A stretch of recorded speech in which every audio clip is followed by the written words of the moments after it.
Bismillahirrahmanirrahim. Assalamualaikum warahmatullahi wabarakatuh. Waalaikumsalam warahmatullahi wabarakatuh. Hamdan wa syukurillah wassalatu wassalamu ala rasulillah amma ba'du.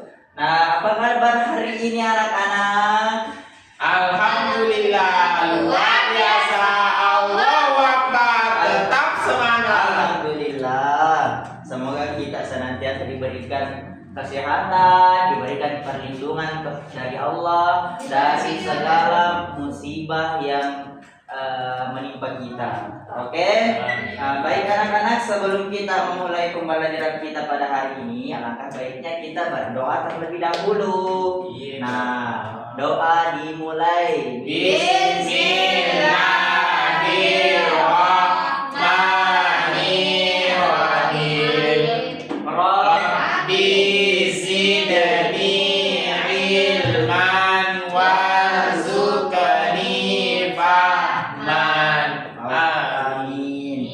Nah, sebelum itu Bapak akan memeriksa absen terlebih dahulu. Hari ini ada yang tidak masuk. Ada Bapak. Siapa itu? Caci. Oh, Caci tidak masuk. Kenapa Tidak, Caci? sakit perut Oh, Bapak. sakit perut. Usmi juga tidak masuk. Oh ya, nanti Bapak catat ya tidak hadirnya. Iya Bapak.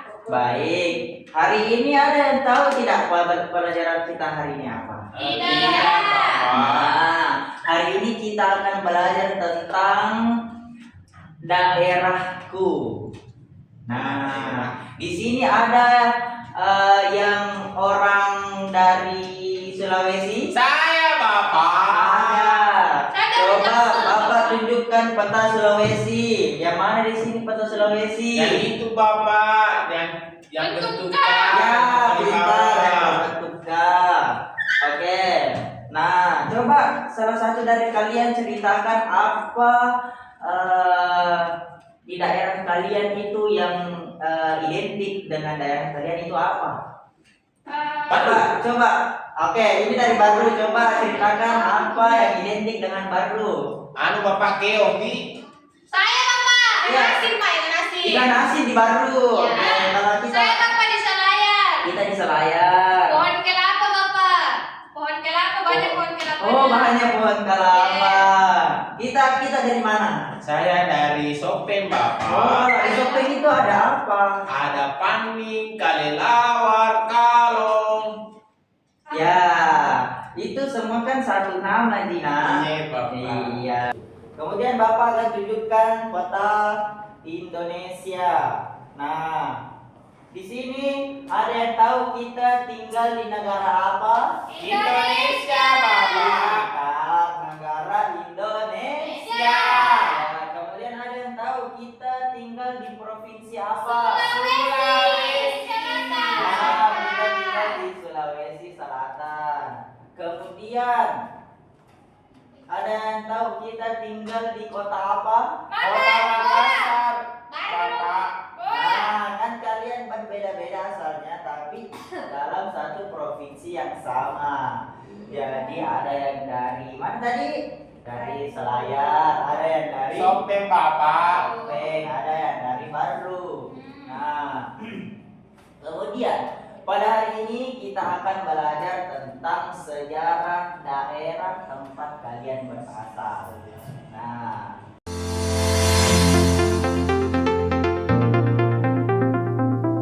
Sejarah Kerajaan Hindu, Buddha, dan Islam.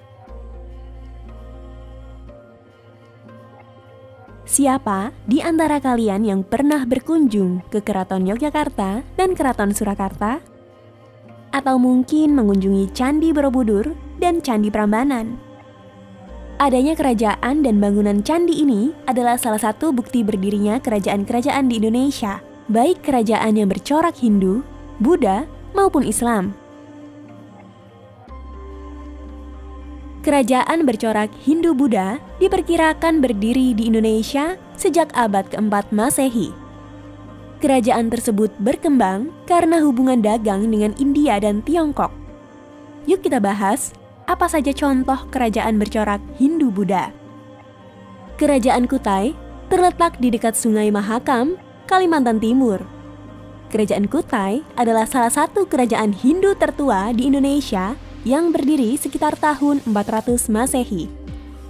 Kerajaan Kutai mengalami kejayaan pada masa Raja Mulawarman, yang kisahnya tercatat dalam 7 buah yupa. Kerajaan Tarumanegara terletak di dekat Sungai Citarum, Jawa Barat. Kerajaan ini berkuasa sejak abad keempat Masehi. Raja yang terkenal adalah Purnawarman. Peninggalan Kerajaan Tarumanegara adalah Prasasti Tugu, Prasasti Ciaruteun, dan Prasasti Kebun Kopi. Kerajaan Mataram kuno berkuasa sejak abad ke-8 Masehi. Awalnya, kerajaan ini terletak di Jawa Tengah, kemudian pindah ke Jawa Timur karena bencana letusan gunung berapi. Raja pertamanya adalah Raja Sanjaya. Awalnya, kerajaan ini bercorak Hindu, tapi pada masa dinasti Shailendra juga menganut Buddha. Peninggalan Kerajaan Mataram kuno adalah Candi Prambanan dan Candi Borobudur. Kerajaan Sriwijaya adalah kerajaan bercorak Buddha yang berdiri sejak abad ke-7. Kerajaan ini terletak di Palembang, tepatnya di dekat Selat Malaka. Kerajaan ini mampu berkembang dengan pesat karena Selat Malaka merupakan pusat pelayaran dan perdagangan internasional. Raja yang terkenal adalah Raja Balaputradewa. Peninggalan Kerajaan Sriwijaya adalah Prasasti Kedukan Bukit dan Prasasti Talang Tuo. Kerajaan Singosari terletak di Malang, Jawa Timur. Kerajaan ini didirikan oleh Ken Arok pada abad ke-13. Raja yang terkenal adalah Kertanegara yang membawa Singosari ke puncak kejayaan melalui ekspedisi Pamalayu. Peninggalan Kerajaan Singosari adalah Candi Jago, Candi Kidal, dan Prasasti Kudadu. Kerajaan Majapahit berdiri sekitar tahun 1293 sampai 1527 Masehi dan berpusat di Jawa Timur. Kerajaan ini didirikan oleh Raden Wijaya dari Kerajaan Singosari. Kerajaan Majapahit adalah kerajaan Hindu-Buddha terakhir yang menguasai Nusantara dan dianggap sebagai kerajaan terbesar. Kekuasaan Majapahit terbentang dari Jawa, Sumatera, Semenanjung Malaya, Kalimantan, hingga Indonesia bagian timur. Pada masa kepemimpinan Hayam Wuruk dan Mahapati Gajah Mada inilah, Majapahit berada di puncak kejayaan. Peninggalan Kerajaan Majapahit adalah Candi Tikus dan Kitab Sutasoma. Bagaimana dengan kerajaan bercorak Islam? Islam masuk dan berkembang di Nusantara sekitar abad ke-13 melalui para pedagang dari Arab, Persia, dan Gujarat. Yuk kita bahas apa saja contoh kerajaan bercorak Islam. Kerajaan Islam yang awal muncul adalah Kerajaan Samudra Pasai di Aceh.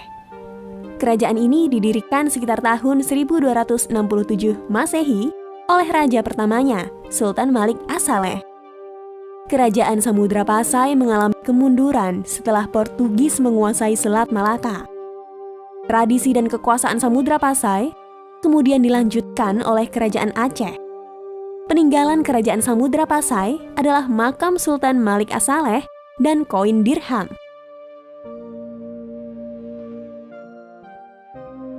Kerajaan Islam pertama yang muncul di Pulau Jawa adalah Kerajaan Demak. Semula, Demak merupakan salah satu wilayah di bawah kekuasaan Majapahit. Kerajaan ini didirikan sekitar tahun 1475 Masehi oleh raja pertamanya, Raden Patah. Peninggalan Kerajaan Demak adalah Masjid Agung Demak. Kerajaan Mataram Islam terletak di kota Yogyakarta. Kerajaan ini didirikan tahun 1586 oleh Ki Ageng Pamanahan. Namun pada tahun 1755 melalui perjanjian Giyanti, Kerajaan Mataram Islam terpecah menjadi dua bagian. Kerajaan yang dipimpin Paku Buwono berkedudukan di Surakarta dan kerajaan yang dipimpin oleh Mangkubumi berkedudukan di Yogyakarta. Peninggalan Kerajaan Mataram Islam adalah Masjid Kota Gede. Kerajaan Ternate berdiri sekitar abad ke-13 di Maluku oleh Bab Masyhur Malamu. Kerajaan Ternate berkembang menjadi kerajaan Islam yang maju dan paling besar di wilayah timur. Hingga kini, kerajaan Ternate masih ada, meskipun tidak lagi memiliki kekuasaan politik. Kerajaan Tidore berdiri pada tahun 1486. Kerajaan ini mencapai puncak kejayaan pada masa Sultan Nuku yang mampu mempersatukan kerajaan Ternate dan Tidore, serta mengusir Portugis dari Maluku. Peninggalan kerajaan Tidore adalah benteng Torre Tahula dari istana Kadatoki. Kerajaan Banten terletak di Banten. Kekuasaan kerajaan Banten meliputi sebelah barat pantai Jawa sampai Lampung. Kesultanan Banten didirikan oleh Maulana Hasanuddin pada tahun 1552. Peninggalan kerajaan Banten adalah Masjid Agung Banten. Kerajaan Gorontalo adalah kerajaan kembar yang bersatu dan terletak di Makassar, Sulawesi Selatan. Kesultanan Gorontalo mencapai puncak kejayaan pada masa Sultan Hasanuddin yang dijuluki sebagai ayam jantan dari timur. Peninggalan kerajaan Gorontalo adalah Istana Bala Lampoa dan Masjid Katangka. Nah, baik, setelah menonton video pembelajaran yang Bapak berikan, kemudian Bapak akan memberikan kalian LKPD untuk dikerjakan secara bersama-sama ya. Oke, jangan main HP di kelas ya nak. Oh iya Pak. Silakan dikerja. Bapak kasih waktu 15 menit untuk mengerjakan LKPD-nya. Oke. Nah baik, semuanya sudah selesai mengerjakan LKPD-nya? Sudah Pak. Sudah? Sudah. Sudah, oke, baik, silakan dikumpul. Oke, Pak. sudah. Oke, kita sudah? Oke Pak. Oke, sudah. Baik, setelah itu LKPD-nya kita akan periksa bersama-sama. Nomor 1 sudah benar semua. Ini LKPD-nya Juga Rahma, ini nomor 2 salah. Nomor 2. Kemudian di nomor 9 punyanya Miftah juga salah, diperbaiki lagi ya. Pak. Baik, mungkin hanya itu pembelajaran kita pada hari ini. Semoga apa yang kita pelajari pada hari ini itu dapat kita pahami semua ya anak-anak. Iya Pak. Oke, baik. Sekian dari Bapak. Kurang dan lebihnya mohon dimaafkan. Wabillahi taufiq wal hidayah. Wassalamualaikum warahmatullahi wabarakatuh. Waalaikumsalam warahmatullahi wabarakatuh.